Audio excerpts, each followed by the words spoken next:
నమస్కారం. ఈరోజు మనం మీడియా ఫోకస్ ఎక్కడ ఉంది, అసలు ఎక్కడ ఉండాలో చర్చించుకుందాం. ఒక పక్క 10 రూపాయల కోవాబన్, మరో పక్క వేల కోట్ల భూదందాలు. ఒక చిన్న టీ కొట్టు దగ్గర రచ్చ మొదలైంది. 10 రూపాయలకే కోవాబన్ ఎలా అమ్ముతున్నావని మీడియా కెమెరాలు ఆ వ్యక్తిని నిలదీస్తున్నాయి.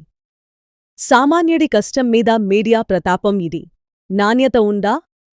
లైసెన్సుందా? అంటూ నిలదీస్తున్నాయి. వ్యూస్ కోసం ఒక చిన్న వ్యాపారిని నేరస్తుడిలా చిత్రీకరిస్తున్నాయి ఈ మీడియా సంస్థలు. అదే సమయంలో కొద్ది దూరంలోనే వేల కోట్ల విలువైన ప్రభుత్వ భూములు బనా కార్పొరేట్ సంస్థలకు కేవలం 99 పైసలకే కట్టబెడుతున్నారు. కానీ మీడియా అటువైపు కన్నెత్తి కూడా చూడదు. ఇది కల్పితం కాదు, ఒక కఠిన వాస్తవం. పరిశ్రమల ప్రోత్సాహం పేరుతో సెజ్లకు వేల ఎకరాలను కేవలం ₹1 లేదా 99 పైసల లీజుకు కట్టబెట్టారు.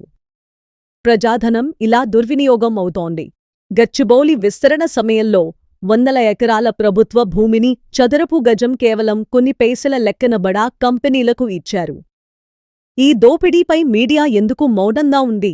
కాకినాడ సెజ్లో వేల ఎకరాల సాగు భూమిని రైతుల నుంచి సేకరించి అతి తక్కువ ధరకు ప్రైవేట్ సంస్థలకు అప్పగించారు. సామాన్యుడి పొట్టకొట్టినప్పుడు మీడియా ఎక్కడ దాక్కుంది?